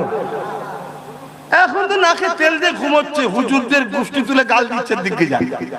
আমার তো মাসে মাসে তেল আলু পেঁয়াজ আসে, আবার কি না মুড়ি দেখে বলা হয় না। আমি বলছি না আপনি হাত গুটিয়ে নেবিয়ে পড়েন, কিন্তু অন্যায়ের বিরুদ্ধে দু কথা বলা দরকার আছে না নাই? তাও যদি না পারেন, সময় আসলে যারা হুজুরদের সমালোচনা করে, উলামাদের সমালোচনা করে, সময় আসলে তাদেরকে ছেড়ে ফেলে দেওয়া দরকার আছে না নাই? এটা মাথায় রাখা দরকার। যদি মুরিদ মনে করে দর হুজুর সব কথা এখন রাখো, তখন আখেরি জবানে খেতে হবে, পড়তে হবে, কবরে যাই হবে তুমি যাও, তার জন্য আমার তার বলারও কিছু নেই। ঠিক না বে ঠিক? শেষ সময় হলে বোঝা যাবে কোনি। তবে মনে রাখবেন আল মারউ মা মান আহাব্বা, দুনিয়ায় যে যাকে ভালোবাসবে পরকালে সে তার সঙ্গে থাকবে। যদি মনে হয় মুজাদ্দিদ জামানের আওলাদদের সঙ্গে থাকলে পরকালে কামিয়াবি তাদের সঙ্গে উঠা হবে, তাহলে থাকুন। আর যদি মনে হয় এসব জাহান্নামে যাবে, বর্তমান ঘুষখোর, জেনাখোর, গেঁজাখোর, চোর, কি বলে তেরপল চোর, চাল চোর, আলু চোর, পেঁয়াজ চোর, কিচ্ছু চোর বাদ দেয় না, এবং সমাজ আছে না, যদি মনে হয় এদের সঙ্গে থাকলে এরা জান্নাতে আগে যাবে, তাহলে তাদের সঙ্গে থাকুন না। কে মানা করছে রে বাবা? শুনছেন তো নাকি? কিন্তু আমার কথাটা সত্যটা জানিয়ে দিতে এই অসুবিধা হয়ে গেল নাকি? মন খারাপ? শোনেন তাহলে, দাদা হুজুর পীর কেবলা ওয়াজ করছেন, করতে করতে আর হঠাৎ করে ওইদিকে নজর পড়েছে, দেখতে ছেলেটা খুব বিয়াদবি করছে, ডিস্টার্ব করছে। দাদা হুজুর বললেন, বাবা ওর কি হয়েছে একটু দেখতো। বাবা কি বলেছে? ওর কি হয়েছে একটু দেখতো। দেখতো বলেছে, মুরিদ মারতে মারতে মেরে ফেলেছে। শুনছেন তো নাকি? ভিড় একটা দুটো দিলাই একটা দুটো চারটে চারটে, যারা যদি 50 জন থাকে আর 1 কেজি যদি গোশ রান্না হয়, সবাই যদি বলে একটু চেকে দেখি, থাকবে আর? তা হাজার হাজার লোক, তখন তো এত ঘন ঘন জলসা নয়। দেখা যাবে হয়তো একটা অঞ্চলে কি একটা ব্লকে একটা জলসা, পীর সাহেবের চমক জায়গায় লক্ষ লক্ষ লোক জড়ো হচ্ছে, ঠিক না বেঠিক গো? আর এখন এই পাড়ায় পাড়ায় সিপাড়ায় পাড়ায় পাড়ায় চ, আজকে আমার কাজে করলি, কালকে আমাদের গ্রামে আসবো, তখন বসবো কোন, এরকম ব্যাপার হয়ে গেছে। তো ওই এই বিয়াদ একটা একটা একটা একটা করতে করতে আল্লাহর হুকুমও ছিল মরণ কপালে, ও শয়তান মরে গেছে। দাদা হুজুর বলছে, কি রে বাবা, তোর তো দেখতে বললাম, কি করলি? হুজুর হয়ে গেছে, শেষ। দাদা হুজুর বলছেন, বাবা তোর তো দেখতি, তো যা যে পুঁতে দিকে যা। কি বললেন? পুঁতে দিকে যা। মানুষ হলে, আজকাল মানুষ হলে সমালোচনা করত, একটা লোক মারাই যদি বা গেল, আবার বলো পুঁতে দে, একটু বলতেও পারলো না, যা জানাজা পরে কবর টবর দিকে যা, সমালোচনা করতো। কেন? দুনিয়াদার তোমরা এখন, আগেকার মুড়িরা অত দুনিয়াদার ছিল না, তোমাদেরই দাদরা রে বাবা, তোমাদেরই দাদরা। এখন লোক বলছে দুনিয়া তারাক্কি করেছে, মোবাইল হাতে, আমরা বড় সব জেনে গেছি, জেগে গেছি। কিচ্ছু নয়, প্রত্যেকটা ঘরে ওষুধের দোকান তৈরি হয়েছে, প্রত্যেকটা বাড়িতে অশান্তি আখড়া তৈরি হয়েছে। কিন্তু আগেকার সময়ে হয়তো এক ডজন কাপড় ছিল না, একটা কাপড় ছিল, কিন্তু স্বামী স্ত্রীকে না দেখে থাকতে পারতো না, স্ত্রী স্বামীকে না দেখে থাকতে পারতো না, একবেলা হয়তো খেতে পেত না, কিন্তু একে অপরকে ছাড়া এক মুহূর্তে থাকতে পারতো না। আর এখন কি হচ্ছে বলুন? যা খোদার মার আমাদের উপর শুরু হয়ে গেছে। আমরা নিজেকে খুব চালাক মনে করছি, শান্তি কোনো পাবলিকের হাতে নাই। আর বাজারে ওই 10 টাকা দিয়ে কেনার নাম শান্তি নয়। শান্তি পাওয়া যায় তো বাজারে, ওটার নাম শান্তি নয়। শান্তি এখানে সুকুনের নাম, এটা আল্লাহর কুদরতি হাতে আছে। তো যাক, আমি যে কথা বলছি ভাইরা আমার, দাদা হুজুর রহমাতুল্লাহ বললেন যাবো, দিকে যেতে দিয়েছে। একটা দুটো লোক আরো থাকে তো নাকি ভেতরে সেজে গুজে, বেরিয়ে গিয়ে চুপি চুপি তখন ইংরেজ পিওর প্রশাসনকে খবর দিয়েছে, প্রশাসনকে খবর দিয়েছে যে এই এই এই এই ব্যাপার। আর দাদা হুজুরকে তো সব ভালোভাবে চেনে রে বাবা। আরে দাদা হুজুরের চতুর্থ প্রজন্ম, আমাকেও চেনে না, চেনে না, খুব ভালোভাবে চেনে। তার দাদা হুজুরকে চিনবেন, এটা হতে পারে? তার দুহাই দিয়েই তোমাকে চেনে। তার সঙ্গে সঙ্গে একদম পুলিশ ফোর্স, প্রচুর ফোর্স এসছে। কেন জানে যাকে তাকে কাছে যাচ্ছি, যদি আমার বাড়ি যদি রাত্রিরে 2500 আসতে পারে, তো দাদা হুজুরের ব্যাপার বুঝতে পারছেন তো নাকি? প্রচুর ফোর্স এসছে। এসে বলছে ফুরফুরার হযরত, শুনলাম আপনার ভক্ত মুরিদদের মধ্যে কেউ একজন কাউকে মেরে ফেলেছে ভিড়ের মধ্যে, যদি স্বীকার করে তাকে তাকে আমরা ধরে নিয়ে চলে যাব, আর না হয় কিন্তু আমরা আরো বড় ব্যবস্থা নিতে বাধ্য হব। দাদা হুজুর বললেন, বাবা ইংরেজ প্রশাসন, আমি আবু বকর আমার ভক্ত মুরিদদেরকে এই শিক্ষা দিইনি যে মানুষ মেরে ফেলবে। আমার ভক্ত মুরিদ কখনো মানুষ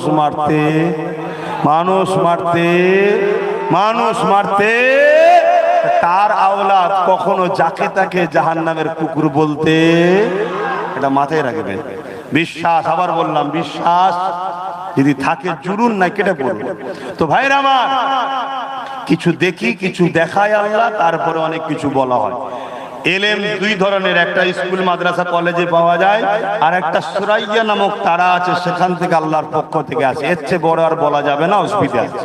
তো যে জায়গায় বললাম, ওই যে লোকটা বলে দিয়েছে, সে দেখছে পুলিশ এখন রয়েছে, এখন শিকার হয়ে গেলে অসুবিধাই বা কি আছে, আমার কিছু করতে পারবে না। সে বলছে না, এখানে এখানে এখানে পুঁতেছে, এখানে কবর দিয়েছে। দাদা হুজুর বললেন খোলো। ইংরেজ প্রশাসনরা সব যা ছিল ফেলছে ফেলছে, যা সিস্টেম সব খুললো, খুঁড়ে দেখছে একটা কালো সোর পড়ে আছে। বললেন না নাউজুবিল্লাহ, কালো সোর পড়ে আছে। ইংরেজ প্রশাসন মাথা থেকে পা পর্যন্ত দাদা হুজুরের দেখছে, দেখে সর্বনাশ, এই লোক তো সাংঘাতিক লোক না। মানুষ মেরেছে সত্য কথা, কিন্তু এই লোক সাংঘাতিক লোক।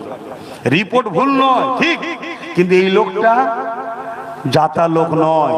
অতএব সুরাতে সকলে সেদিন যদি মানুষ মরার পরে সোর কবরে হয়, আজকের দিনও সুরাতে সকলে আপনি দেখছেন মানুষ, তার আখলাক চরিত্র, কথাবার্তা, উঠা বসা, লেনদেন, তার কর্মজীবন, তার সমাজ জীবন, তার সংসার জীবন, তার রাজনীতির জীবন, তার পরিবার জীবন, তার প্রতিবেশী জীবন, তার আত্মীয়তা জীবন, সব দেখতে হবে আপনাকে। আপনি তাকিয়ে দেখুন, সে শুধু সুরাতে মানুষ, তার উঠা বসা, চাল চলন, কাজ কাম, কথাবার্তা একটাও মানুষের সঙ্গে মিলছে না। আপনি তাকে মানুষ বলছেন কি করে? কথা মাথায় ঢুকছে না, ঢোকে না? মানুষ কখনো হিংস্র হতে পারে না, মানুষ কখনো খুন করতে পারে না, মানুষ কখনো জুলুম করতে পারে না, মানুষ কখনো ছিনিয়ে নিতে পারে না, মানুষ কখনো কেড়ে নিতে পারে না, মানুষ কখনো অপরের খাদ্যকে নিজের খাদ্য বলে কেড়ে নিতে পারে না। মানুষ যখন এগুলো করে, জানতে হবে সুরাতে মানুষ, হাকিকাতে দুপায়ে একটা পশু। এটাই হলো আকীদা। আজ বড় দুঃখ, আজকে উলামারা পর্যন্ত রাখতো, দলদাসে দালালি শুরু করেছে।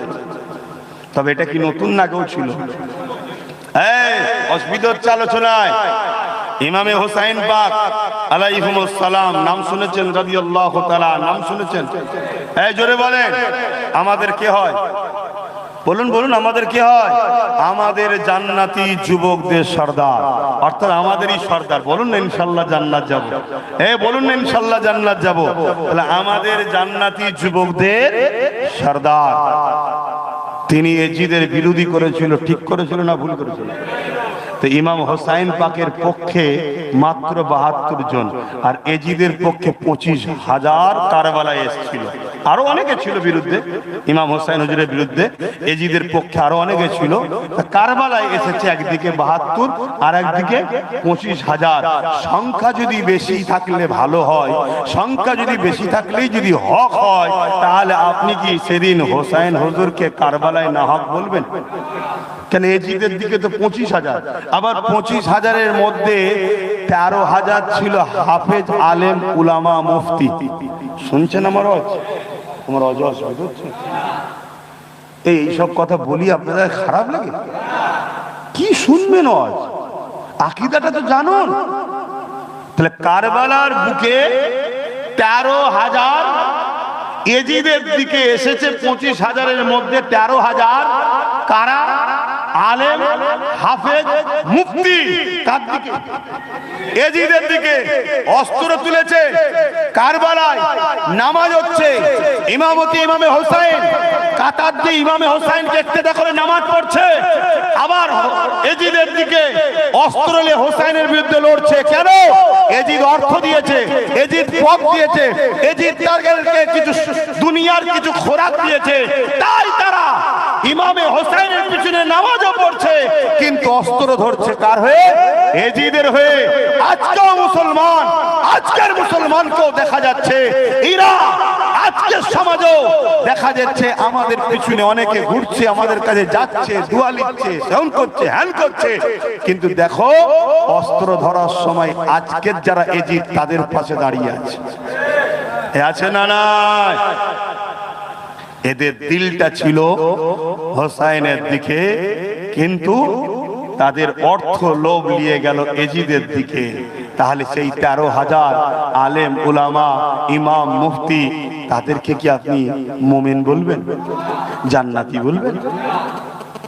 আল্লাহ নবী জানিয়ে দিয়েছেন, আমার হোসাইনের বিরুদ্ধে যে করলো, সে আমি রাসূলুল্লাহ আমার বিরোধী করলো, যে আমার বিরোধী করলো, আল্লাহ বা তার উপরে আপনি বুকস রাখো, তার বিচার আপনি করুন। এ যুবকেরা, তরুণেরা, বাবেরা, আল্লাহ নবী আরো জানিয়ে দিলে যে আমার হোসাইনকে ভালোবাসলো, আমার হাসানকে ভালোবাসলো, সে আমি রাসূলুল্লাহ আমাকে ভালোবাসলো, যে আমাকে ভালোবাসলো। এ আল্লাহ পাক, আপনি তাদেরকে ভালোবেসে না। এ যুবকেরা, তরুণীরা, বাবেরা, আসুন আমি সাহাবাদের আলোচনা করতেছিলাম, করতে করতেই দিকে চলে গেলাম। আল্লাহ নবী সাহাবারা আমার নবী পাককে কিভাবে ভালোবাসতে, কেননা জানের থেকে বেশি ভালো না বাসতে পারলে ঈমান হবে না। লা ইউমিনু আহাদুকুম হাত্তা কুনা হাব্বা ইলাইহি বিওয়ালিদিহি ওয়া ওয়ালাদিহি ওয়ান নাসি আজমাইন। যতক্ষণ পর্যন্ত তোমরা ঈমানদার হতে পারবে না, যতক্ষণ পর্যন্ত তোমাদের জমি জায়গা ঘর বাড়ি টাকা পয়সা ধন দৌলত এমনকি জানের থেকে বেশি আমি রাসূলুল্লাহ আমাকে ভালো না বাসতে পারবে, ততক্ষণ তোমরা ঈমানদার হতে পারবে না। আল্লাহ নবী যখন এই কথাটা বললেন, ওই মজলিসে ওমর ফারুক বসেছিলেন, তিনি বলতে লাগলেন, ইয়া রাসূলুল্লাহ, হাবিবাল্লাহ, আমি আপনাকে সব কিছু থেকে বেশি ভালোবাসি, ইল্লা মিন নাফসিন, জানের থেকে নয়। আল্লাহ নবী বললেন, ওমর রে, জানের থেকে বেশি ভালোবাসতে হবে। এই সময় ওমর ফারুক বলতে লাগলো, ইয়া রাসূলুল্লাহ, হাবিবাল্লাহ, আমি গাওয়া দিয়ে দিলাম, আমি আমার জানের থেকে বেশি আপনাকে ভালোবাসি। আরো জোরে বলুন সুবহান। আজ আপনাদেরকেও বলছি, দুনিয়াদারি করতে হবে, নিষেধ নাই, কারবার করতে হবে। হিন্দু হোক, আদিবাসী হোক, সাঁওতাল হোক, বাগদি হোক, যেই হোক, মানুষ মানুষের সঙ্গে মিশবেন, লেনদেন করবেন, কারবার করবেন, ব্যবসা করবেন, একসাথে পড়াশোনা করবেন। সংসার করতে হবে, আত্মীয়তা করতে হবে, রাজনীতি করতে হবে, সবটাই করুন, নিষেধ নয়।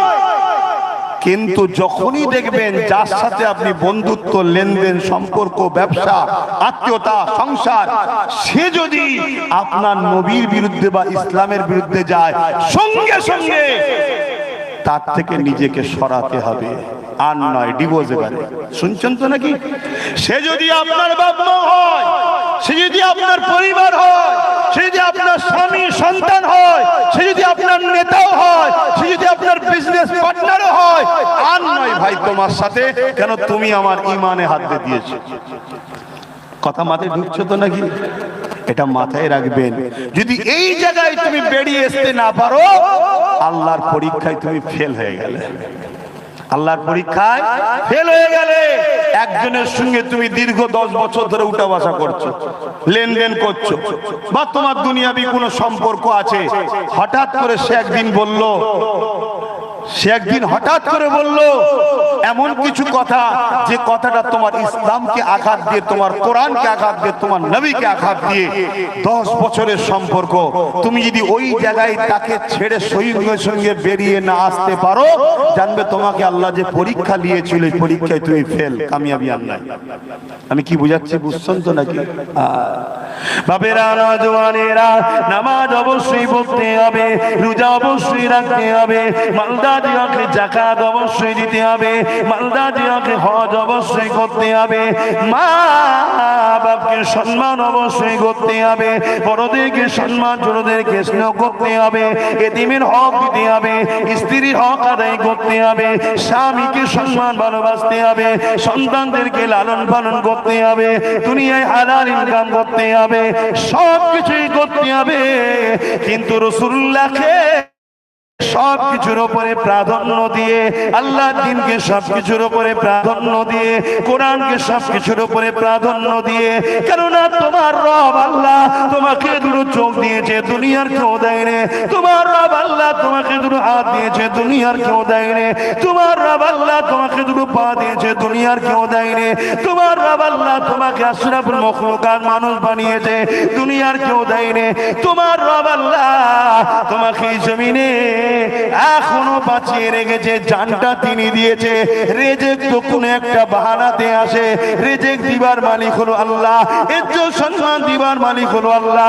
তাই বলে যায় দুনিয়া জমিনে চলতে গিয়ে যখন তোমার আত্মীয়র সাথে, তোমার বন্ধুর সাথে, তোমার নেতার সাথে যদি দিনকে নিয়ে টক্কর হয়ে যায়, কেউ যদি বলে দিল্লি গিয়ে আন্দোলন করো, মসজিদ মাদ্রাসার আন্দোলন এখানে চলবে না, কেউ যদি বলে কোরআন শেষ হয়ে যাবে, আমার উন্নতি শেষ হবে না, এইরকম যদি টক্কর তোমার দিনের সাথে হয়ে যায়, মনে রেখে দিও, তুমি যদি জান্নাতের আশা করো, আখিরাতের আশা করো, তুমি যদি ইমানদার নিজেকে প্রমাণ করতে চাও, মনে রাখবে এটা তোমার আল্লাহ পাকের পরীক্ষা। নচেত জালিমের মুখ দিয়ে কথা কেন বেরোলো, এটা তোমার আল্লাহ পাকের পরীক্ষা। এই জায়গায় যদি তুমি ওই জালিমকে তখনও ধরে রাখো, তাহলে তুমি মুনাফিক হয়ে গেলে, তুমি ইমানের জায়গায় পিছিয়ে গেলে। তুমি যে বলেছিলে জানের থেকে নবীকে বেশি ভালোবাসি, এই জায়গাটা মিথ্যা হয়ে গেল। আজ যে জানের থেকে নবীকে বেশি ভালোবাসতে পারলো না, আল্লাহ নবী জানিয়ে দিলেন তার মধ্যে ঈমান নাই। আর যার মধ্যে ঈমান নাই, সে কখনো জান্নাত যাবে না। তাই বলে দিয়ে যায়, ঈমানকে বাঁচান, ঈমানকে বাঁচান। দুনিয়ার দুদিনের জিন্দেগি, আজ আছে কাল নাই, আজ আছে কাল নাই, কে কখন মরবে কেউ জানে না। মনে রাখবেন, আমার আল্লাহকে ভয় করে, আল্লাহর উপরে ভরসা করে, পৃথিবীর কোন শক্তি নাই আপনাকে মিটিয়ে দিতে পারে। আরো জোরে বলুন সুবহান।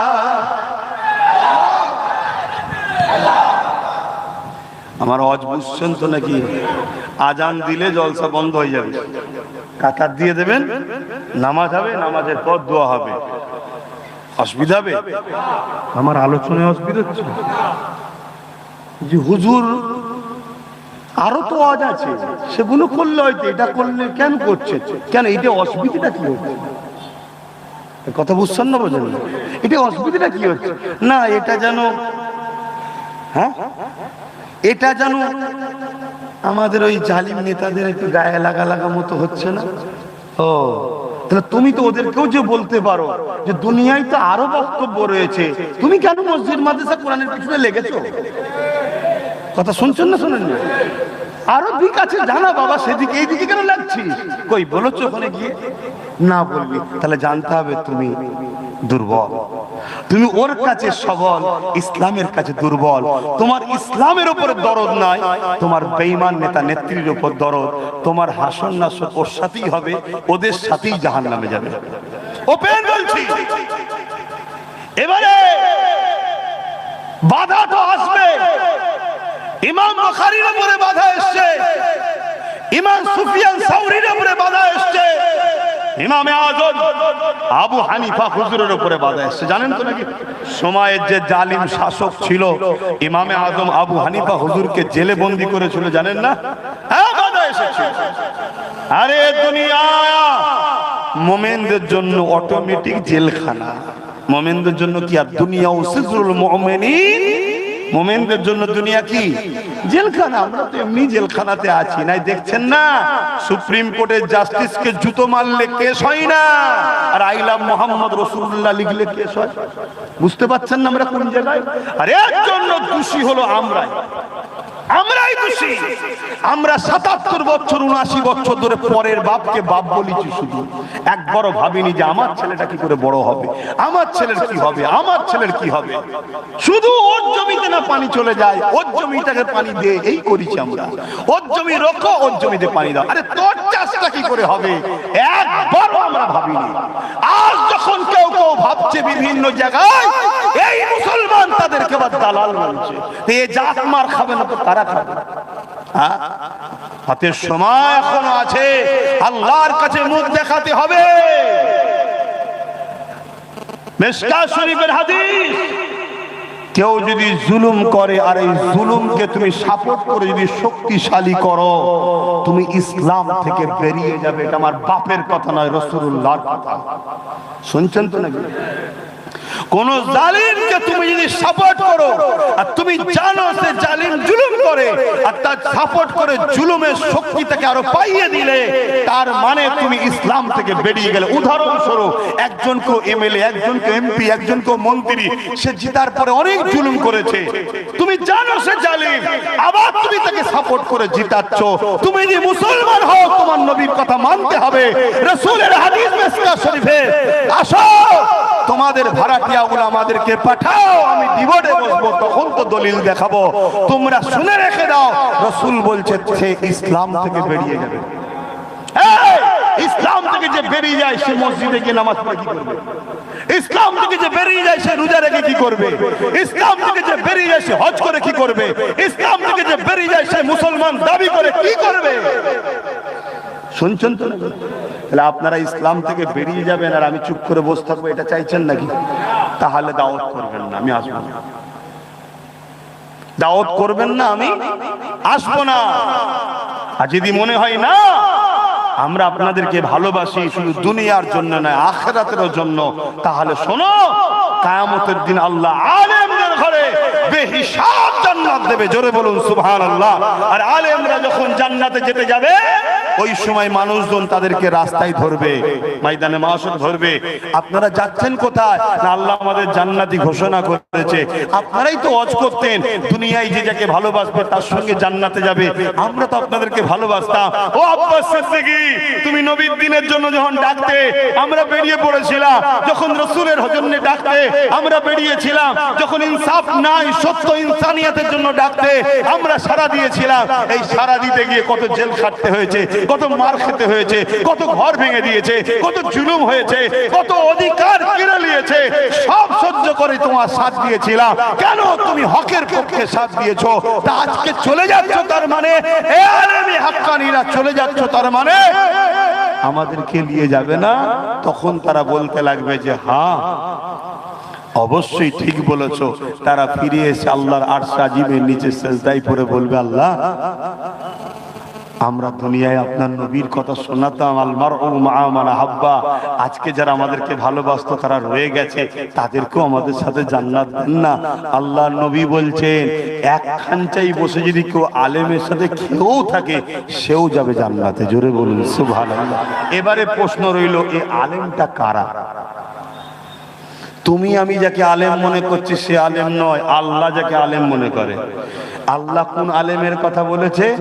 যে মুখ খুলবে আল্লাহর জন্য, কথা বলবে আল্লাহর জন্য, অর্থাৎ রসুলের জন্য, মানে আল্লাহর জন্য। কথা বুঝে আসছে? হ্যাঁ, আল্লাহ আল্লাহু আকবার। তো এই আলেমকে বলা হয় হাক্কানি আলেম। কেউ মুখ খুলে যদি বলে আমাদের দাদা দিদিকে একটু দেখতে হবে, এর কথা বলেনি, শুনছেন তো নাকি? এটা মাথায় ঢুকাও। আজকে আব্বাস সিদ্দিকীর বিরুদ্ধে কথা বলছে, আর যখন রেশনের মাধ্যম দিয়ে শিরকের খাবার বাড়ি বাড়ি পাঠিয়ে মুশরিক বানাচ্ছিল, এই উলামারা তখন কথা বলেছিল? এরা কারা? কথা মাথায় ঢুকছে না? ঢোকে নে? হ্যাঁ, আমি যেমন আমার ভালোবাসার লোকগুলো তেমন বলছে শয়তান। কিচ্ছু ভুল বলে না, ঠিক বলেছে। হতে পারে সাধারণ ঘরের ছেলে, হতে পারে সাধারণ মাদ্রাসার চৌকটে পা দেয়নি, কিন্তু আমার কাছে বসে বসে শিখছে। তো এটাও তো একটা মাদ্রাসা। এই বলছি এটাও তো মাদ্রাসা। আমিও তো কারো কাছে পড়ে পড়ে শিখেছি। 100% শয়তান। এরা আল্লাহর জন্য কথা বলে না, এরা মানুষকে ঈমান বাঁচাবার জন্য কথা বলে না, এরা শিরকের হাত থেকে মানুষকে বাঁচাবার জন্য কথা বলে না, এরা সামান্য ভিক্ষার জন্য মুশরিকদের পক্ষে কথা বলে, দ্বীনের দুশমনদের পক্ষে কথা বলে। নিঃসন্দেহে এরা শয়তান, শয়তান, শয়তান। আপনাদের কোনো সন্দেহ আছে? যদি সন্দেহ থাকে তো শয়তানদের সাথে থাকবে যান। শয়তান যদি সন্দেহ থাকে শয়তানদের সাথে থাকবে যান। কথা মাথায় ঢুকছে না? ঢোকে রে? এগুলো হচ্ছে আখিরি জামানা। আখিরি জামানায় হাতের তালুতে আগুন রাখার থেকেও ঈমান বাঁচানো বড় কষ্ট। আখিরি জামানা আল্লাহ নবী জানিয়ে দিলেন, আখিরি জামানায় আসমানের নিচে জমিনের উপরে সব থেকে নিকৃষ্ট হবে একদল উলামা। কারা? না, শুধু উলামা বললে মানে একদল উলামা। সব উলামা বললে তো ঈমান চলে যাবে। আলেম হাক্কানিদেরকে ইহনত করলে কুফরি হয়।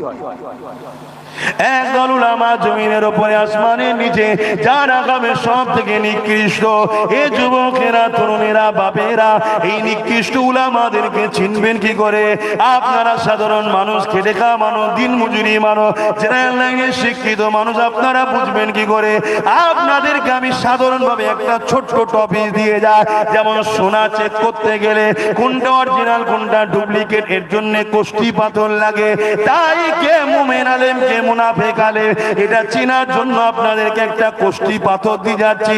ওই কষ্টি পাথরটা হলো দুনিয়া জমিনে যে উলামাদের পক্ষে দেখবেন জালিম শাসকরা বিরুদ্ধে রয়েছে, যে উলামাদের বিরুদ্ধে জালিম শাসকরা রয়েছে, মনে রাখবেন ওই উলামা হলো হাক্কানি। আর যুগে যুগে যুগে যে উলামা গুলো দেখবে জালিম শাসকের সঙ্গে মিশে রয়েছে, জালিম শাসকের পক্ষপাতিত্ব করছে, এরা হলো দুনিয়াদারি উলামা, এরা হলো ইবলিস শয়তানের উত্তরসূরি, এরা হলো শাররুল উলামা বুরাইয়ালে। নবী আমার জানিয়ে দিয়েছে আখিরি জামানা ফিতনা জামানা, খায়রুল উলামা হবে, শাররুল উলামা হবে, এরা হলো সেই বুরাইয়ালে।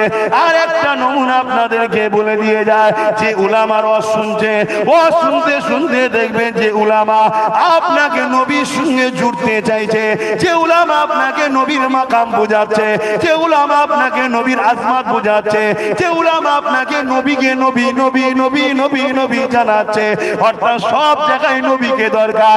তোমার সংসার জীবনে মডেল নবী, তোমার অর্থনীতির জীবনে নবেল নবী মডেল, তোমার ব্যবসায়ী জীবনে নবী মডেল, তোমার কারবার জীবনে নবী মডেল, তোমার রাষ্ট্র জীবনে নবী মডেল, তোমার রাজনীতিতে নবী মডেল, তোমার পরিবার নীতিতে নবী মডেল, তোমার সমাজ নীতিতে নবী মডেল, তোমার সম্প্রীতি নীতিতে নবী মডেল। যারা নবীকে চিনায় মনে রাখবেন এই উলামা গুলো হলো আল্লাহর নবীর পক্ষে জান্নাতি উলামা। আবার জান্নাতি জাহান্নামী বললে এখন বলে তো আল্লাহ জানে, আর কেউ জানে না। আজান হচ্ছে? আচ্ছা, এই পর্যন্তই হলো, দোয়া হবে। কাতার দেন, আজান দিচ্ছে। কাতার দেন, একদম কথা নেই, কাতার দেন।